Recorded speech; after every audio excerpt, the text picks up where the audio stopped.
Welcome to English Conversation Café. Learn English through natural conversations. Okay. So picture this. You're walking down the aisle at the grocery store, right? And you see someone you kind of know. Like, not a close friend, but someone. And you have about half a second to decide. Do you wave? Do you say hi? Do you make eye contact and smile? Or do you suddenly become very interested in whatever's on the shelf next to you? I grabbed a box of cat food, Max. I don't even have a cat.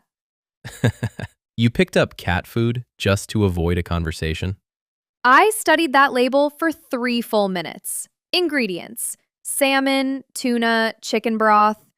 I know that cat food by heart now. Okay. I have to confess something. I once did a full U-turn with my shopping cart. Like, I heard someone say my name from across the store, and I just turned around, very slowly, very casually, and walked the other direction. You fled the scene. I prefer the term strategically retreated. That is the most relatable thing you have ever said on this podcast. And the worst part, I still needed to buy milk, so I just left without it. You sacrificed your milk because of a conversation. Confidence in conversation, everyone. We're working on it together. Okay, on that note, welcome everyone. Welcome to English Conversation Café. I'm Max. And I'm Haley. And if you just related to either of those stories, you are in exactly the right place today. Today on the show, we're talking about how to talk to anyone with confidence. And I mean anyone. Strangers, coworkers, people at parties, someone you run into on the street.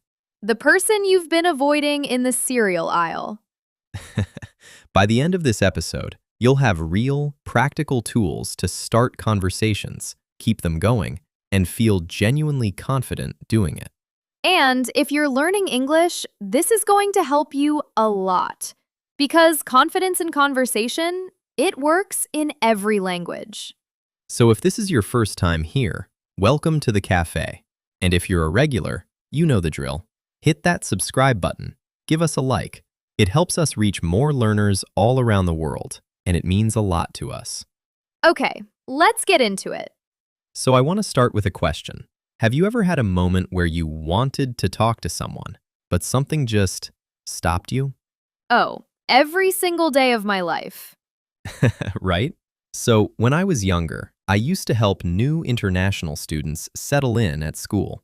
They would arrive and they didn't know anyone, didn't know the slang, didn't know how things worked. That sounds really stressful for them. It was, but what I noticed was even the most confident-looking people would completely freeze up when it came to that first conversation. They wanted to connect, but that first moment, walking up to someone, finding the first words to say, it felt enormous. Like the first step is the hardest part. Exactly. And I think for English learners, it's double.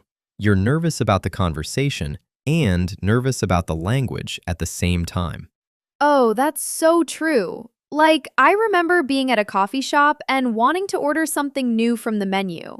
And I literally rehearsed the sentence in my head for 5 minutes.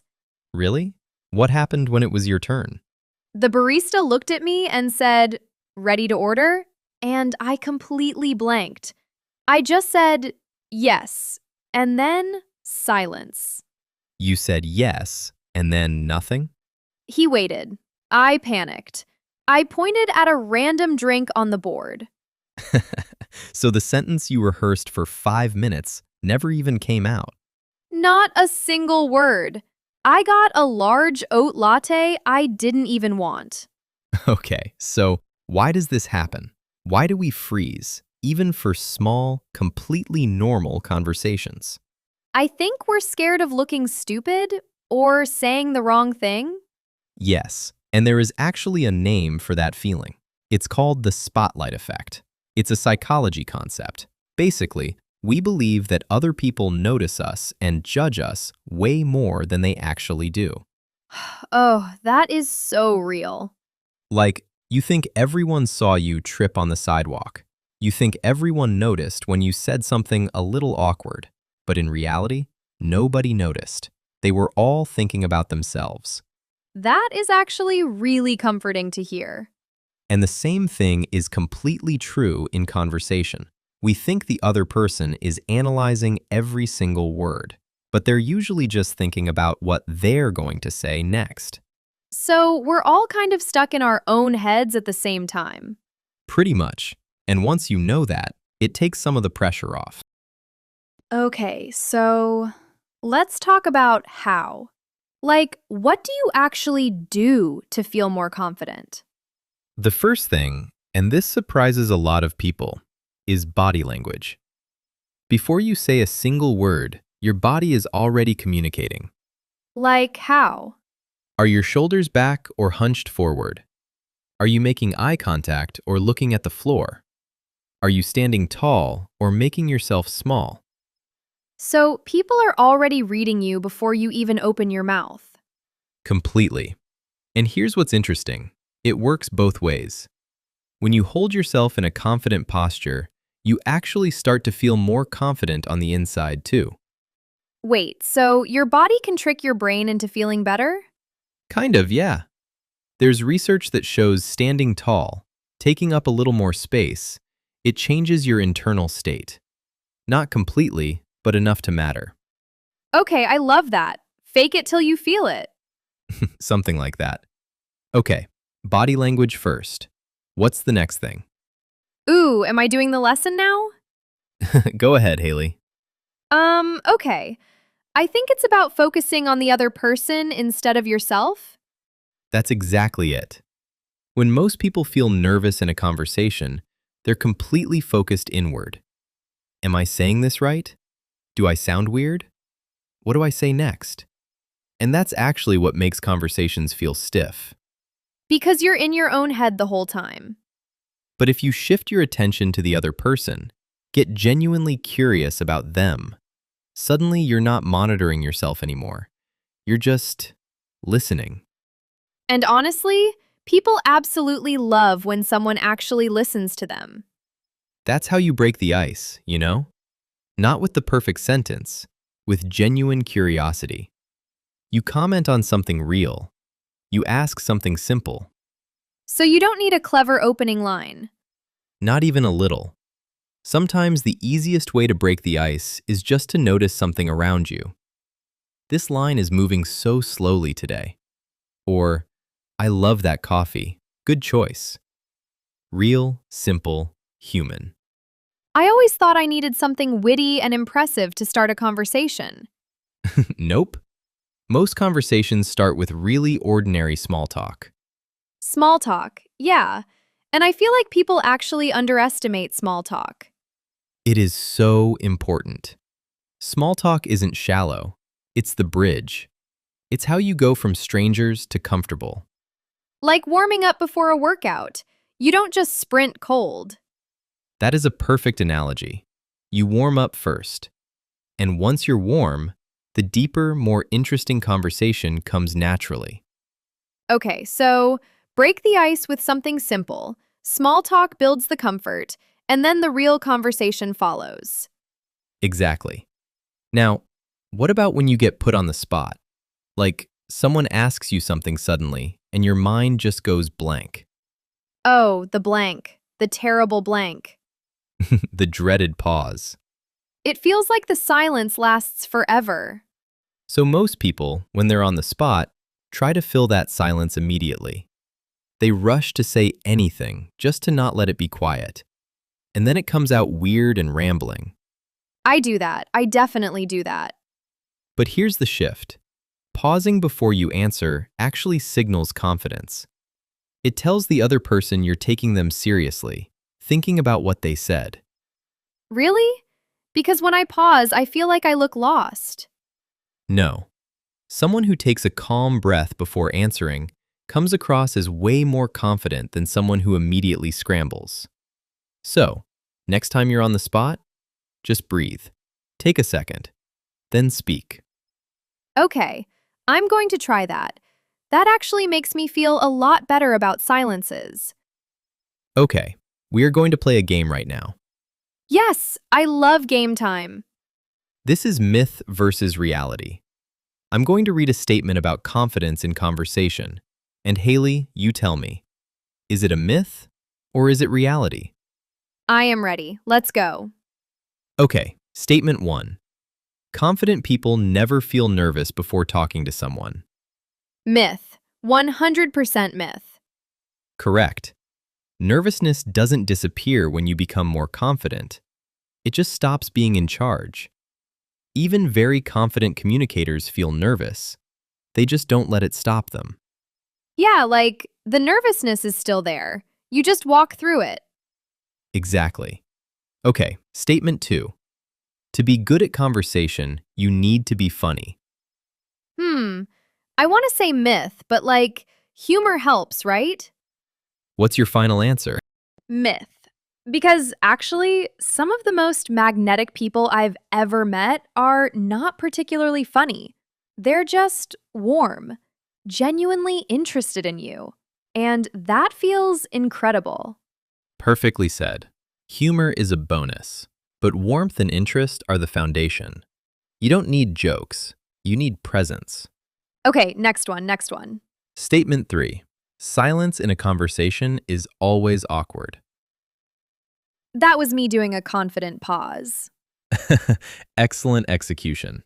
Myth. Silence is only awkward if you make it awkward. And between two people who are comfortable with each other, silence can actually be a really good sign. And in a new conversation, a short pause is completely normal. It doesn't mean anything bad. Everyone's brain needs a second sometimes. We waste so much energy being scared of silence when silence is just a moment to breathe. Last one. Talking to strangers gets easier the more you practice. Reality. Complete reality. 100%. It is a skill. And like any skill, cooking, driving, playing an instrument, the more you practice, the more natural it becomes. The first few times are uncomfortable, but then your brain starts to go, oh wait, I've done this before. I'm okay. Exactly. Evidence builds confidence, and confidence builds more evidence. Okay, so I want to talk about actually building this in real life. Like, how do you practice? Because saying just practice sounds easy, but where do you even start? You start as small as possible. Like, how small? Your barista, your neighbor, the person standing next to you in an elevator. You do not need to walk into a networking event on day 1. Oh, thank goodness. Because that sounds terrifying. These little micro conversations, 30 seconds, a minute, they train your brain. You start to branch out slowly, get comfortable talking to new people in small, low-pressure moments. And each one gives you evidence that, okay, that was fine. That was actually fine. Exactly. Your brain collects those experiences, and over time, the fear just quietly gets smaller. Building a muscle, basically. Totally. And then there's one strategy that I think is probably the most powerful thing I could tell anyone who struggles with conversation. Okay, what is it? Ask more questions. Specifically, open questions. Not yes or no. Questions that invite people to actually talk. Like what? Things like, how did you get into that? Or, what's been the best part of your week? Or even just, tell me more about that.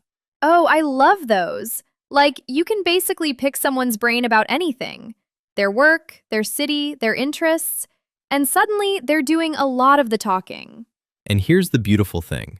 When people feel genuinely listened to, they enjoy the conversation.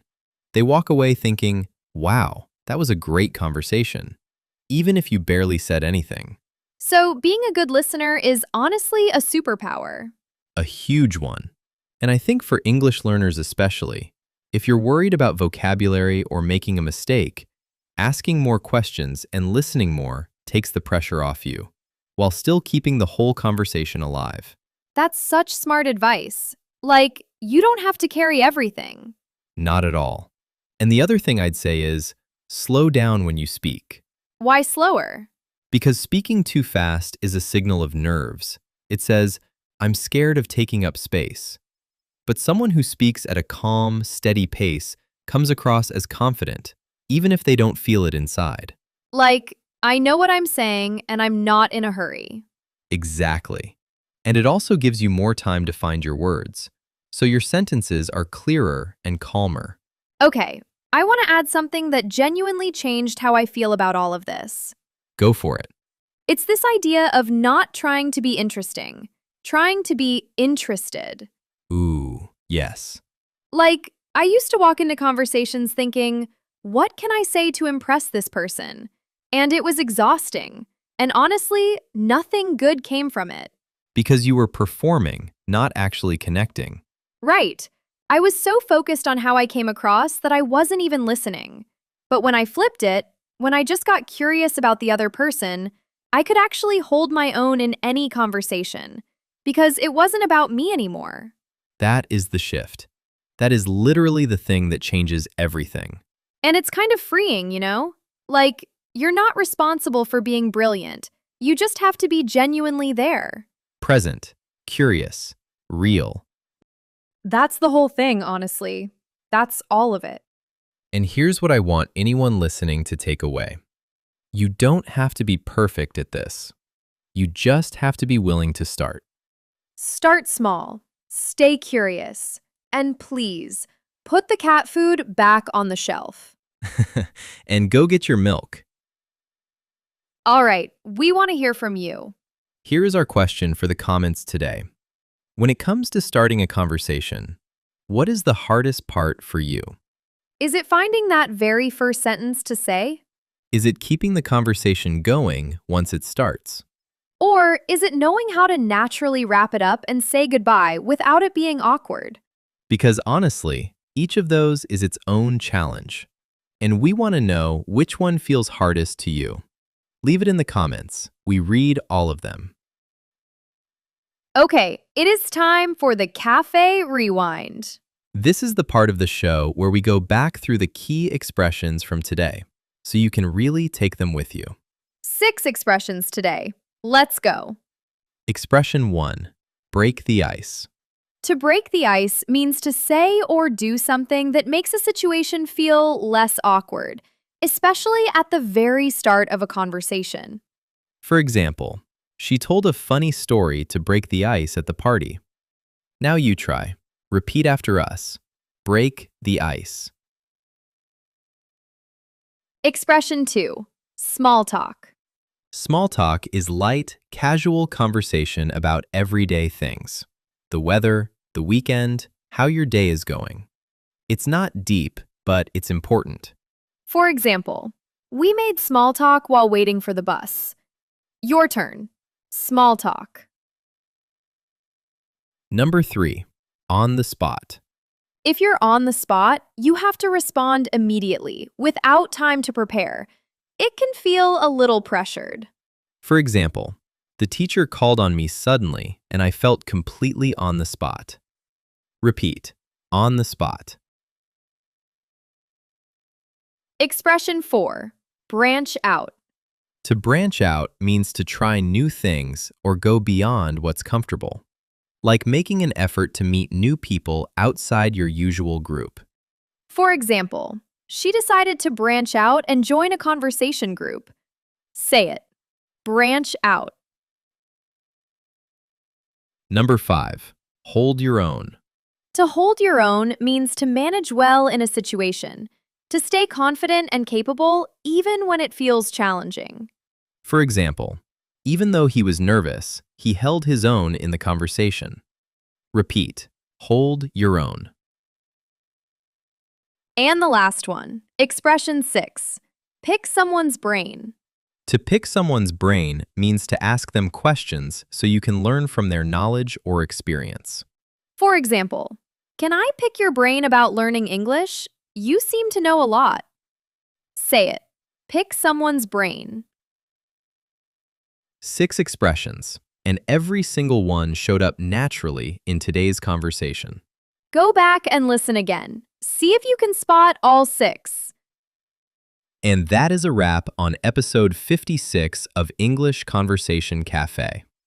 So, next time you're in the grocery store and you spot someone you sort of know, take a breath, smile, and just say hi. Leave the cat food on the shelf. The cat food stays. For real though, confidence in conversation is not something you're born with. It's something you build, one small conversation at a time. You don't have to be perfect. You don't have to be funny. You just have to be present. Be curious, slow down, ask questions. And remember, the other person is probably just as nervous as you are. We are all just out here trying to connect. You are not alone in that. If this episode helped you, please hit the like button. It genuinely makes a difference. And if you want more episodes just like this one, subscribe so you never miss a new one. We have a whole cafe full of conversations waiting for you. Come back soon. Thank you so much for being here. We will see you next time. Bye, everyone. Go talk to somebody. See you at the cafe. Thank you for listening. We hope today's conversation helped you understand real English better. Subscribe and join us for the next episode.